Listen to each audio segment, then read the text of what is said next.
अच्छा बेटा Kamal, I will be starting algebra in this class. ठीक है। जो अलजबरा का क्वेश्चन है हमारे पास P3 में, वो हम स्टार्ट करने वाले हैं। और हमारे पास इसके अंदर क्या क्या चीज़ें होंगी ज़रा हम डिस्कस कर लेते हैं। हमारे पास अलजबरा के क्वेश्चन में जो चीज़ें मौजूद हैं वो हमारे पास कौन कौन सी चीज़ें हैं जनाब। सबसे पहले हमारे पास मौजूद है modulus functions.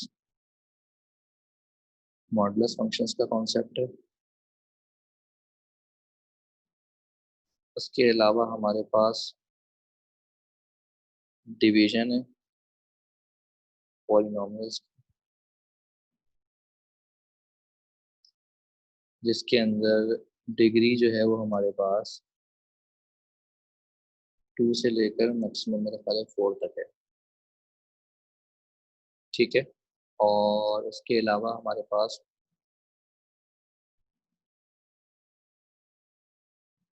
Reminder factor theorem है।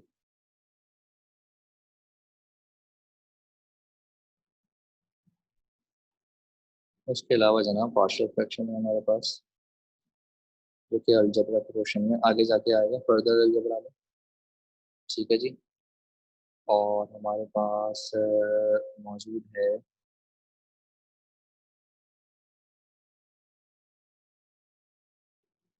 इसके अलावा binomial expansion, rather binomial series है। बाइनोमियल एक्सपेंशन पे हम पढ़ चुके हैं, बाइनोमियल सीरीज का कॉन्सेप्ट है यहाँ पर। ठीक है। तो ये सारी चीज़ें हम अलजबरा में डिस्कस करेंगे, जरा नोट कीजिएगा।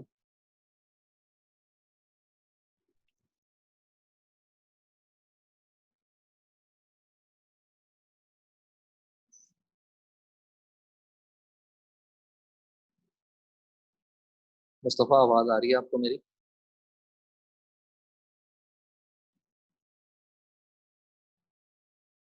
जो भी कुछ लिखना हो तो चैट का इस्तेमाल करके आप लिख सकते हैं। उसके अलावा अगर बहुत ज़रूरी क्वेश्चन हो तो आप ऑडियो ऑन करके भी पूछ सकते हैं। कुछ ज़रूरी बात हो तो ऑडियो ऑन करके भी पूछ सकते हैं। उसके अलावा चैट में आप लिख सकते हैं। मुस्तफ़ा, आवाज़ आ रही है आपको मेरी? क्लास के बाद ये लेक्चर्स आपको सारे फेसबुक पे अपलोडेड मिल जाएंगे। फेसबुक ग्रुप पे कमल, मैंने आपको भी लिंक दे दिया था और मुस्तफ़ा आपको भी लिंक दे दिया था। अगर फिर भी लिंक ना मिले तो मुझे बता दीजिएगा, मैं लिंक शेयर कर दूँगा आपके साथ।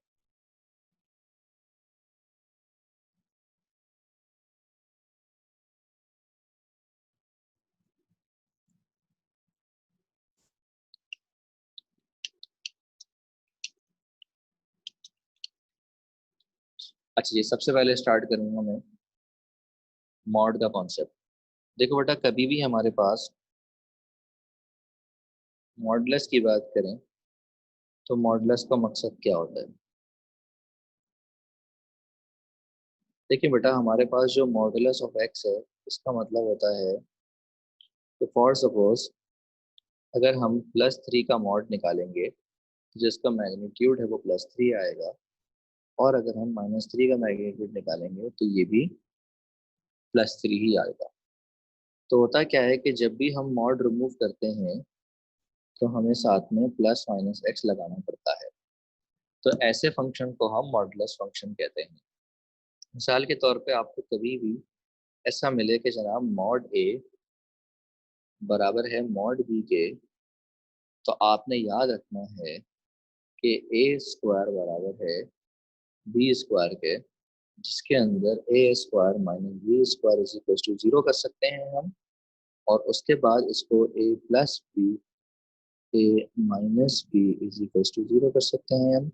और उसके बाद हम लिख सकते हैं कि ए जो है वो माइनस बी के बराबर है और ए जो है वो बी के बराबर है। तो इसका मतलब जब कभी भी हमारे पास मॉड ए बराबर होगा मॉड बी के, तो हमारे पास हमेशा दो कंडीशन बनेंगी कि ए जो है वो बी के बराबर होगा या ए जो है वो माइनस बी के बराबर होगा। बात समझ में आ गई? हम दोनों कंडीशंस को नहीं छोड़ेंगे, दोनों कंडीशंस को ध्यान में रखेंगे। यहाँ तक बात क्लियर है?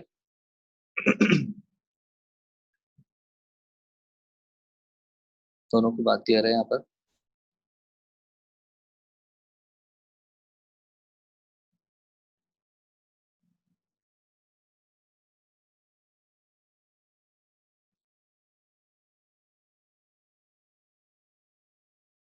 अच्छा जी,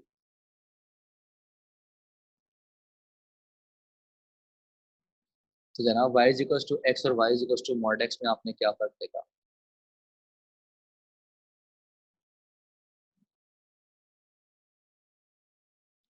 आपने ये फर्क देखा कि हमारे पास जो नेगेटिव वाला पोर्शन था वो हमारे पास रिफ्लेक्ट हो गया अगेंस्ट एक्स एक्सिस, क्योंकि नीचे जो है वो y नेगेटिव था और ऊपर जो है वो y पॉजिटिव हो गया। ये बात समझ में आ गई? रिफ्लेक्शन समझ में आ गई कि जब भी मॉड लगेगा तो क्या होगा?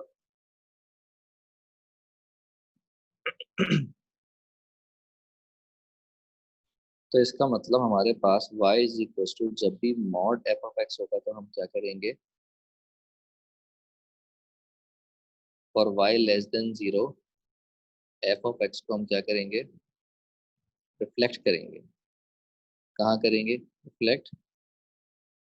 Against x axis. ये बात समझ में आ गई?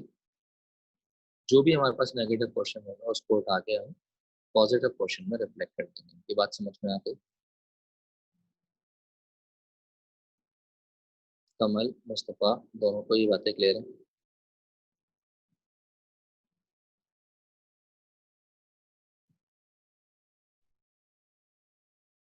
ठीक है। तो इसी तरीके से अब हमारे पास y इज इक्वल टू हमारे पास है मॉड एक्स प्लस वन। तो इसमें और इसमें भी आप फर्क देख सकते हैं कि हमारे पास ये पूरा हमारे पास मौजूद था y is equal to x plus one. यहाँ पर हम मेंशन कर देते हैं कि ये जो ग्राफ है किसका है? y is equal to x plus one का है। तो जब मॉड लगाया तो ब्लैक वाला जो ग्राफ है वो किसका है जनाब? वो है y is equal to mod x plus one का है। तो इसका मतलब नेगेटिव के बाद वाला जो पोर्शन है वो सारा का सारा रिफ्लेक्ट होता है। अब याद रखिए हमारे पास हमें कैसे याद रहेगा कि कौन सा पोर्शन हमने कहाँ से रिफ्लेक्ट करना है? तो न्यूट्रल वैल्यू ढूंढेंगे। न्यूट्रल वैल्यू हम कैसे ढूंढेंगे? इसको इक्वेट करेंगे जीरो से, तो एक्स की हमारे पास वो वैल्यू आ जाएगी जो कि हमारी न्यूट्रल वैल्यू है। तो x less than minus one पे रिफ्लेक्शन होगी, उससे नीचे हमें रिफ्लेक्शन करनी है और उसके बाद जो है हमें रिफ्लेक्शन नहीं करनी है। बात समझ में आ गई? कि हमने रिफ्लेक्शन कहाँ से करनी है? न्यूट्रल वैल्यू ढूंढने के बाद जो उससे पहले पहले की वैल्यूज हैं उस पर हम रिफ्लेक्शन करेंगे और जो उसके बाद की वैल्यूज हैं उस पर हम रिफ्लेक्शन नहीं करेंगे। क्लियर है जनाब?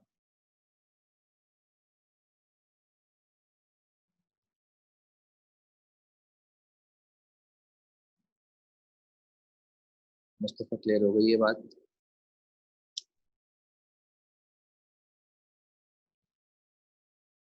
ज़रा रफली ये फटाफट स्केच कर लें अपने रजिस्टर में। अगर रजिस्टर नहीं है तो स्क्रीनशॉट ले लीजिए।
क्वेश्चन हमारे पास है जनाब, क्वेश्चन नंबर वन में दे रहा हूँ आपको। क्वेश्चन नंबर 1 ए पार्ट है हमारे पास कि मॉडुलस ऑफ 1 - 2x बराबर है 3 के। इसको सॉल्व करने के कई मेथड है हमारे पास। एक तरीका तो ये है कि जनाब हम कर रहे हैं स्क्वायरिंग ऑन बोथ साइड।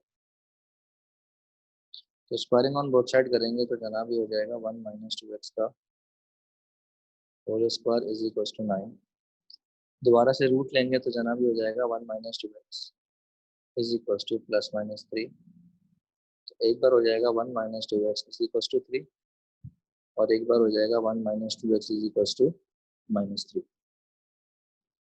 तो जनाब ये हो जाएगा 1 - 3 इज इक्वल टू 2x और ये हो जाएगा जनाब 1 + 3 इज इक्वल टू 2x।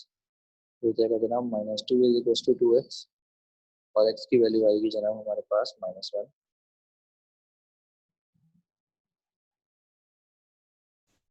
और यहाँ पर हम क्या करेंगे 4 इज इक्वल टू 2x और x बराबर आ जाएगा 2 के। क्लियर है जनाब?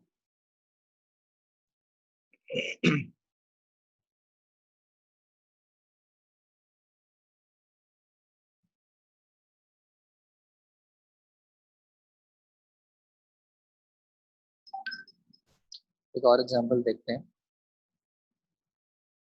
क्वेश्चन है हमारे पास पार्ट बी, मॉड लगा हुआ है 2x - 1 और मॉड बराबर है मॉड x+2। तब आपकी मर्जी होती है कि आप राइट साइड पे मॉड लगाएं या लेफ्ट साइड पे मॉड लगाएं। सॉरी, मॉड हटाएं तो राइट साइड पे +-, लगाएं या लेफ्ट साइड पे +-, लगाएं। दोनों में एक ही बात होती है।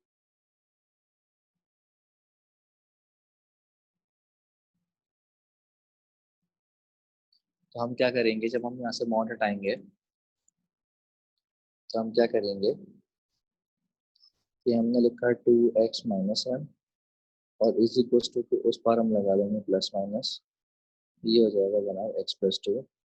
उसके बाद हम क्या करेंगे 2x - 1 is equal to x+2 और एक हो जाएगा 2x - 1 is equal to -x - 2।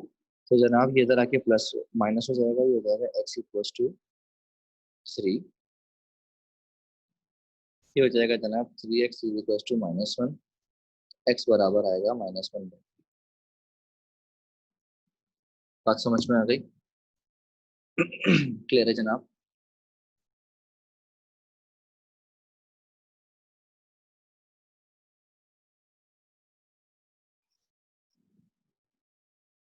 जरा जल्दी से मुझे करके दिखाएं आप लोग।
कर ले तो बता दीजिएगा।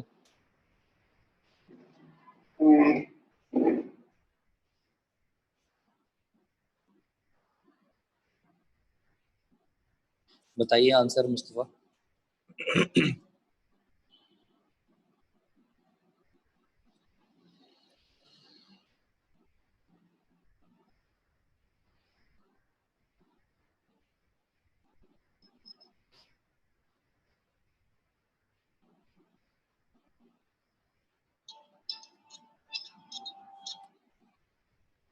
होल्ड कीजिएगा।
इसका बताइए जनाब, क्या आंसर आ रहा है?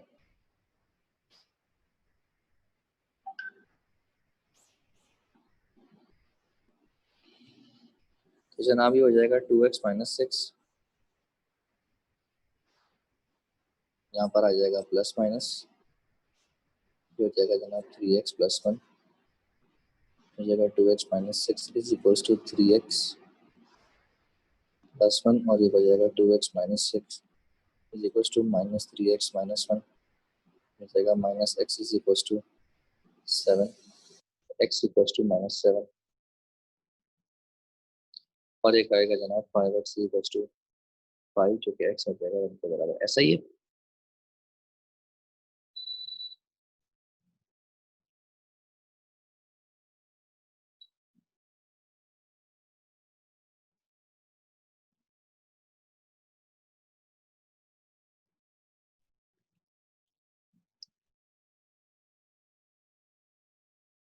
यही आ रहा है बेटा आप लोगों का?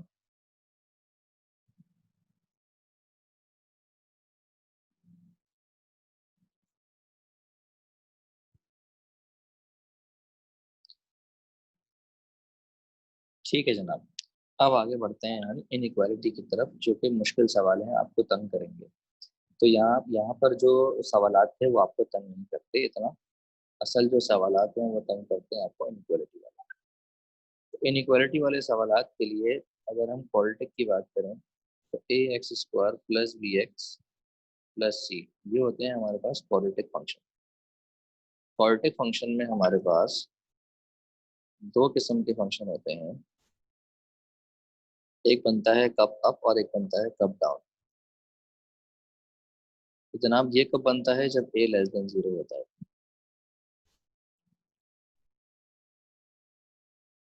और एक और बनता है कप अप, ये कब बनता है? जब ए ग्रेटर देन जीरो होता है। तो यहाँ पर हमारे पास दो पोर्शन होते हैं। ये जो पोर्शन है हमारे पास येलो वाला, ये हमारे पास है जनाब x2, ये है x1। तो येलो पोर्शन वो है जो x2 से छोटा है और x1 से बड़ा है। समझ में आती बात? और जिसके अंदर हमारे पास जो y है वो ग्रेटर देन जीरो। ठीक है जी। और इसी तरीके से यहाँ पर जो है अगर ये x1 है और ये x2 है, तो यहाँ पर भी जो x छोटा है x2 से और बड़ा है x1 से, लेकिन यहाँ पर जो है वो y की वैल्यू वो लेस देन जीरो है। इसी तरीके से जो हमारे पास हरा पोर्शन है वो है जनाब y ग्रेटर देन जीरो के लिए, और यहाँ पर जो हमारे पास हरा पोर्शन है वो है y लेस देन जीरो के लिए। समझ में आ रही है बात?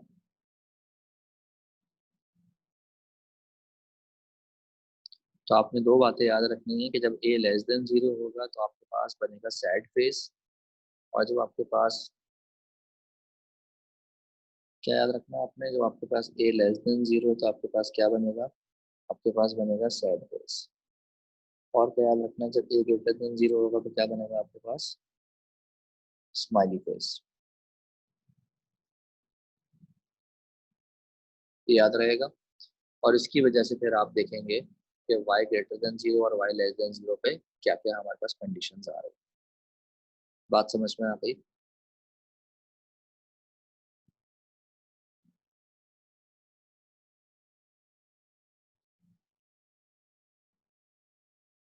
मुस्तफ़ा क्लियर है बेटा?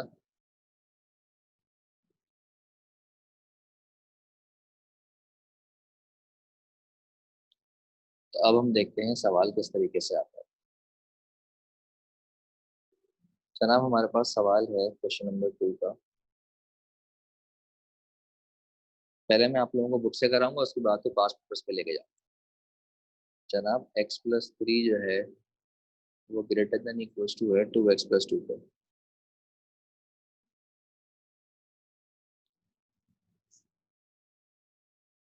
जनाब मैंने कर दी स्क्वायरिंग बोथ साइड। तो जनाब ये हो जाएगा x+3 का whole square greater than equals to, ये हो जाएगा 2x+2 का होल स्क्वायर। हो जाएगा जनाब, आपको फॉर्मूला याद होना चाहिए। a प्लस बी का होल स्क्वायर आपको याद होना चाहिए। क्या फॉर्मूला होता है जनाब? A square plus 2ab plus B square, और उसके अलावा आपको a माइनस बी का होल स्क्वायर भी याद होना चाहिए। तो क्या होता है? A square minus 2ab plus B square. जनाब हो जाएगा x square plus 6x plus 9, ये हो जाएगा 4x square, 2 to the 4, 4 to the 8x plus 4। अगर मैं इसको अरेंज कर लूँ तो ये हो जाएगा जनाब 3x स्क्वायर, 6x उधर जाके माइनस हो जाएगा तो ये हो जाएगा 2x, और 4 उधर जाके माइनस होगा 9 से, तो ये हो जाएगा जनाब -5। इसको अगर हम पलट के लिखें तो ये हो जाएगा 3x square plus 2x-1। Greater than equal to zero के बजाय हम लिखेंगे less than equal to zero, क्योंकि जब हम लेफ्ट से राइट पलटते हैं या राइट से लेफ्ट पलटते हैं तो हमें साइन चेंज करना पड़ता है। जैसे मिसाल के तौर पे अगर हमारे पास एफ एफ एक्स जो है वो लेस देन जीरो है, तो जीरो लेस देन के बजाय अब greater than F F x हो जाएगा।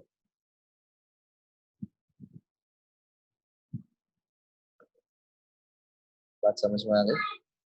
तो अब अगर हम इसको मिडिल टर्म ब्रेक कर लें तो ये हो जाएगा जनाब 3x square plus 5x minus 3x minus 5 less than equal to zero. ठीक है जी। यहाँ पर x कॉमन है, बचेगा 3x+5। यहाँ पर -1 कॉमन है,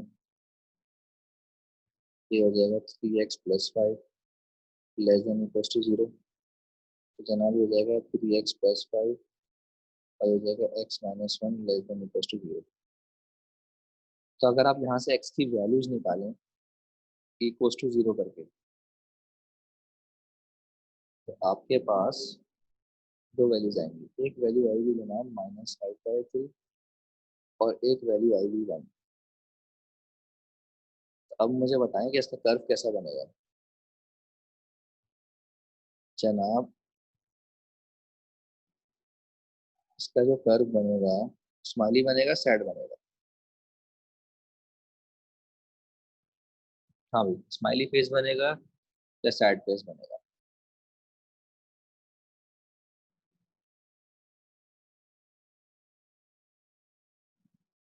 क्योंकि हमारे पास एक्स स्क्वायर की वैल्यू पॉजिटिव है, तो हमारे पास जो फेस बनेगा वो स्माइली बनेगा। इसमें हमारे पास ये जो वैल्यू है ये -3/5 है, और ये जो वैल्यू है ये +1। ये बात समझ में आ गई? अब वो इसमें कह रहे थे < 0। यहाँ पर देखें क्या लिखा हुआ है, ये < 0। < 0 के लिए जो आप शेडिंग करेंगे वो ये वाला पोर्शन आपका शेड होगा। तो इसका मतलब जो आपके पास एक्स की रेंज आएगी वो क्या आएगी? वो आएगी जनाब एक्स, आ जाएंगे वापस, x < 1 और हमारे पास था -3/5। तो ये हमारे पास आंसर आएगा। बात समझ में आती है मुस्तफा?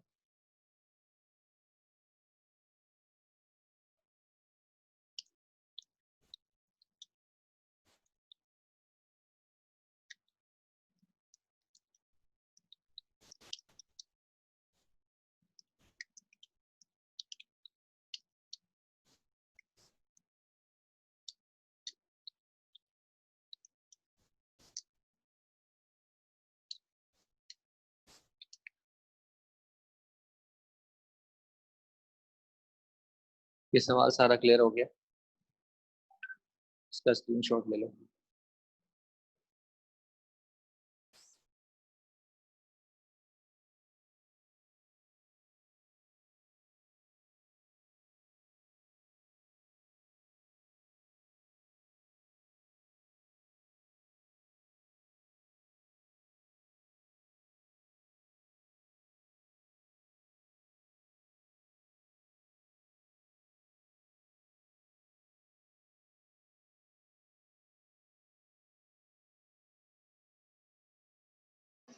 मुस्तफा ये सवाल क्लियर हो गया?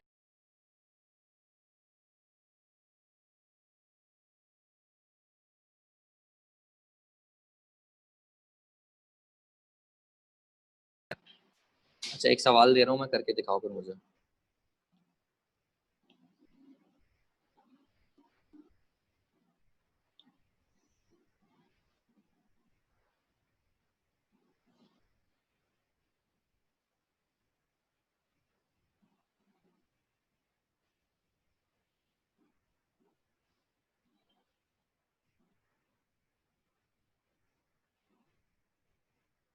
चलो करके दिखाओ, शाबाश।